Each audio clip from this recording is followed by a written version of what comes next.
හරි මේ අපි ශනික බලාගෙන යමු මේ කොහොමද OpenMP ගැන තමයි කරන්න දන්නේ. එතකොට මේ අද parallel programming කියන idea එක තියෙනවානේ. එතකොට මේ අපි ඒක පොඩ්ඩක් උඩින් කියන්න යන්න මොකද තියෙන්නේ කියලා. සාමාන්‍යයෙන් මේ අපි ප්‍රෝග්‍රෑම් එකක් ලියනකොට මේක අපේ මැෂින් එකේ තියෙනවා CPU cores. ඊට පස්සේ මේ CPU cores වලට අපිට එක එක process දෙන්න පුළුවන් මේ කරන්න එක. එතකොට මේ කරන වැඩේ තනි ප්‍රෙස් එකක් විදියට මේ තනි thread එකක් විදියට thread එක හිතන්නේ කියනකොට තනි මිනිහෙක් වගේ වැඩ කරනවා. එතකොට ඒ වැඩේ කරන තනි මිනිහෙක් ඒ වැඩේ කරනට වැඩිය මිනිස්සු ඉබලක් ඒ වැඩේ කරලා කරනකොට ඔය ගොඩක් efficient විදියට කරගන්න පුළුවන්. සමහර වැඩ තියෙනවා එහෙම කරගන්න බැරි වෙනවා. but අපිට වෙන ගොඩක් අපිට මේ එහෙම කරගන්න පුළුවන්.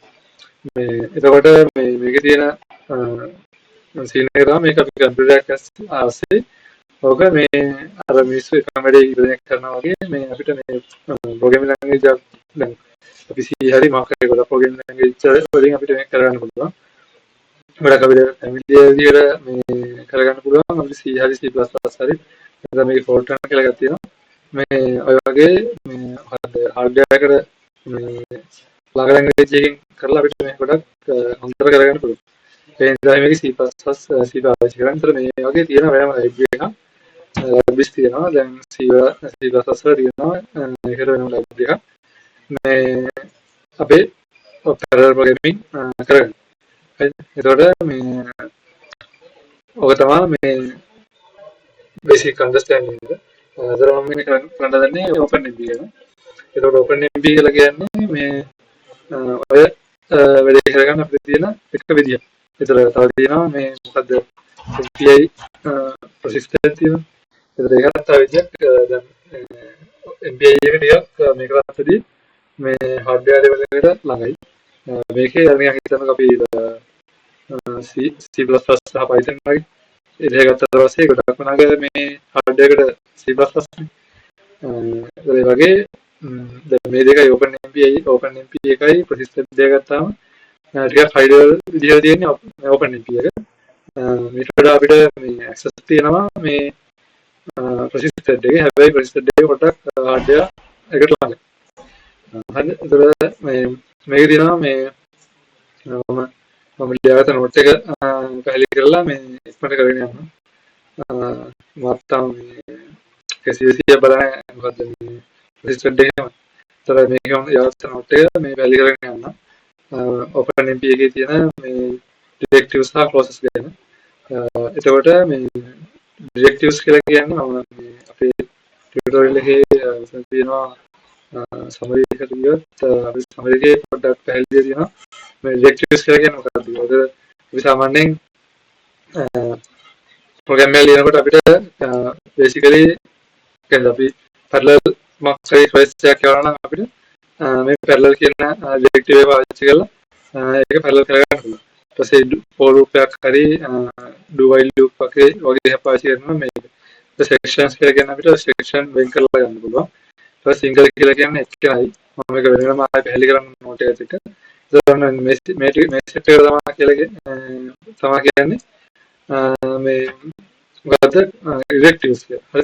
එතකොට process කියලා කියන්නේ මෙන්න පළවෙනි set එක. හරි. ඊට පස්සේ අපි බලාගෙන ගියොත් මේ string එක මොනවද කියලා. හරි. මේ තියෙන්නේ OpenMP directives. එතකොට අපි සාමාන්‍යයෙන් program එක ලියනකොට අපි serial code එක ලියනකොට for loop හරි while loop හරි ලියලා අපිට පුළුවන් මේ iteration අපිට අවශ්‍ය කරන code එක run කරන්න. එතකොට මෙතන අපි කරලා තියෙන්නේ මේ for loop එක pragma OMP parallel for කියලා කියන එක කරන්නේ. parallel කියලා කියන එකත් directive එකක්. ඒ directives අපිට සමහර තැන්වලදී මේ keep එකක් පාවිච්චි කරනවා. ඒ නිසා කතා කරනවා. එතකොට මෙතන parallel for කියලා කියන්නේ බලන්න මේ අපි for loop එකක් run කරනවා අපිට for loop එකේ තන iteration 100ක් හරි 1000ක් හරි ප්‍රමාණයක් තියෙනවා අපිට පුළුවන් අපේ මොකද්ද මැෂින් එකට PC එකට හදන්න පුළුවන් thread ප්‍රමාණයට මේ අපේ අර workload එක separate කරලා දෙන්න. දැන් මේක OpenMP වලදී මේක එයා automatically අපිට මේ විදිහට ලියුවාම එයා වෙන් කරගන්නවා. හිතන්නකෝ අපිට වැඩි 100ක් තියෙනවා අපේ thread 10 වෙන හදන්න පුළුවන්. 10 ගාන එයා වෙන් කරලා දෙනවා. ඒ වගේ automatically සිද්ධ වෙනවා. This is automatic share this work before thread. ඒ කියන්නේ එයා automatically අපිට වෙන් කරලා දෙනවා. ඊට පස්සේ මෙතන sections කියලා කියනවා. section කියලා කියන්නේ අපිට සමහර වෙලාවට මේ ටාස්ක් එකක් ප්‍රසන්න කරලා මේ කරන්න සිද්ධ වෙනවා තියෙනවා. ඒකට අපිට පුළුවන් මේ parallel POE එකේ sections කියලා කරලා ඒ කියන එකට අදාළ කරන ටාස්ක් වෙන් කරලා දෙන්න. ඒතර මේක section එකක් අපිට දෙන්න. ඒතරදී වෙනම මේ මෙහෙම ලියුවොත් නම් මේ හැම thread එකක්ම ඇවිල්ලා මෙහෙම ටාස්ක් එකක් කරනවා. හැබැයි අපිට මේ සමහර දේවල් මේ පාවිච්චි කරනකොට අපිට මේ ටාස්ක් එක කරන්න දෙන්න පුළුවන් එක thread එකකට මේක දෙන්න පුළුවන් තව thread එකකට එහෙම මේ වෙන් කරලා දෙන්න පුළුවන්. ඒත් ඒක තමයි මෙතන sections කියන directive එක. ඊට පස්සේ single කියලා කියන්නේ ඒක වචනෙම දෙනවා. ඒ කියන්නේ මේ මෙතන pragma OMP parallel ඒකද single කියන directive එක පාවිච්චි කරලා දෙනවා. ඒත් මේක මේ අපිට එකට කරලා ලියන්න පුළුවන්. ඒ කියන්නේ pragma OMP single කියලා ලියුවොත් අපිට ඒ සම්පූර්ණ තේරුවක් නැහැ parallel කරලා single එක. but මෙතන single කරන්නේ මේක මේ process වල ඉන්න එක මේ කද thread එකක් විතර. ඒතර ඒක ආයෙ වෙන කෙනෙක් ඇවිල්ලා ඒක execute කරන්නේ. හරිද? ඒ කියන්නේ ඊට පස්සේ පළවෙනි number 1 thread එක ආවද? ඒතර යා આવත් මෙයා මේ ආයෙ වෙන කවුරුත් දෙන්නේ නැහැ. ඒක කරන්නේ. ඒක කරලා පස්සේ ආයෙ වෙන කවුරුත් මේ process කරන්නේ නැහැ. ඒක තමයි මේ single කියන්නේ වෙන්නේ. ensure only one thread execute the code block. other wait until it finish. ඒක මෙයා මේ කවුරු කියන්නේ දැන් අපි දන්නවා 0 කියලා කියන thread එක තමයි main thread එක. main thread එක වෙන්න ඕනේ නැහැ. වෙන කවුරු implement thread එකක් මේක ඇතුළට ඇවිල්ලා මේ code එක execute කරනවා මේක කටි බලන් ඉන්නවා. ඒ වගේම මේ වෙන කාටවත් ඒක මේ execute කරලා ඒ කියන්නේ පළවෙනි කෙනා මේක ඇතුළට මේක execute කරනවා. ආයෙ වෙන කෙනෙක් ඇවිල්ලා මේක execute කරන්න බෑ. ඒක තමයි ඒකේ තියෙන මේකේ මොනවද පාවිච්චි කරන්නේ. printing start කරද්දී මොකක්ද ෆයිල් එක ක්ලික් කරනවා එහෙම නැත්නම් variable initialize කරනවා ඊට පස්සේ large array එකක් allocate කරනවා වගේ දේවල් තමයි පාවිච්චි කරන්නේ. ඊට පස්සේ තියෙන OpenMP combined parallel work sharing construction. OpenMP provide combined directives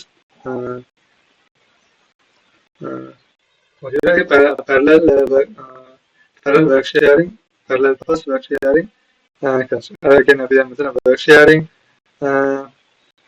කියලා කියන්නේ දැන් parallel කියලා කියන එක අපි දන්නවා. ඒ කියන්නේ අපේ වැඩි parallel program එකක් විදිහට යවන්න තමයි මේ parallel කියන මේ පාවිච්චි කරන්නේ.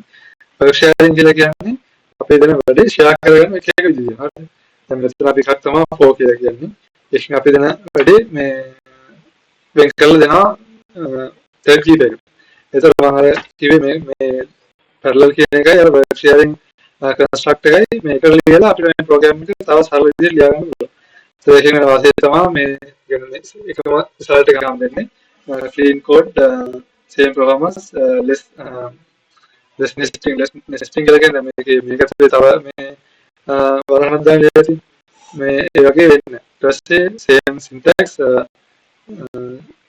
less bug කියන්නේ වැඩිපුර code ලියනවා කියන්නේ bugs වෙදිනවා. මේකක් හරි අපි අද මිනිස්සුලා කියන්නේ ආයෙ එතන බග් එකක් කරනවා. ඒ වගේ ඒවා අඩු කරගන්න පුළුවන් කටලිය. ඊට පස්සේ අමතරකදී pragma OMP මේ අතර එක්සැම්පල් එක. pragma OMP parallel for share. ඒක for එකකින් කරනවද loop එකෙන් shared කියලා කියන්නේ මෙන්න මේ ABCD කියන එකයි CD chunk කියන මේ values ටික අපි හදන මේ මොකද්ද threads අතර share කරගන්න. private කියලා කියන්නේ private එකෙන් මේ මොකද්ද වෙන්නේ අදාළ කරන අපි දැන් හිතන්න thread 10 කරනවා කියලා ඒ 10ට මෙන්න මේ i කියන එක මේ private variable එකක් වෙනවා. ඒ කියන්නේ ඒ කිනක අතර මේ i value share වෙන්නේ නැහැ. අදාළ කරන thread එක විතරයි මේක අදාළ. schedule කියලා කියන්නේ මෙතන constructs how loop iterate divide. ඒකෙන් දැන් මෙතන මෙතන static chunk කියන එක තමයි මේ දැන් ලෝක මේ for loop එක කොච්චර ප්‍රමාණයකින් අපිට මේ වෙන් කරගන්න ඕනද කියලා ඒක මේ threads අතර. හරිද? දැන් ලෝක මේකේ loop එකේ size 100යි කියලා හැමෝටම සමානව දෙන්න ඕන නම් සමානව දෙන්න ඕන නම් everything සමානයි 10යි chunk එක 100යි. හරිද? ඒතකොට chunk එක 100යි. ඊට පස්සේ මෙතන අපේ div එක static කියන එක දීපු හින්දා equal fixed size වලින් තමයි කැඩෙන්නේ. කියන්නේ 100 නම් හැමෝම මේ 100 ගාන තමයි කැඩෙන්නේ. කියන්නේ 10 threads 10ක් කැඩෙනවා. මේ 10ට මේ සමාන වෙනවා. හරිද? ඊට පස්සේ dynamic නම් threads ඒ කියන්නේ හිතන එක thread එකක් වෙන වැඩක් කරලා free වුණා ගමන් එයාට වැඩි load එකක් දෙනවා. ඊට පස්සේ මේ තව දෙයකට අඩු එකක් දෙනවා. ඒක dynamically මේ කියන්නේ අර free වෙන විදිහ තමයි දෙන්නේ. ඊට පස්සේ මේ guided කියලා කියන්නේ මේක decrease කරනවා. ඒ කියන්නේ මුලින් එන thread එකට chunk දෙකක් දෙනවා ඊළඟට chunk එකයි කියන්නේ sorry අපි පහකට පාස් දෙනවා ඊළඟට දෙකක් තුනක් දෙනවා හතරක් දෙනවා දෙකක් දෙනවා එහෙම අඩුවේ තමයි එකට. එහෙම තමයි ඒක guided කියන එක වැඩ කරන්නේ. ඊට පස්සේ auto එකකින් වෙන්නේ මේ compiler can decide.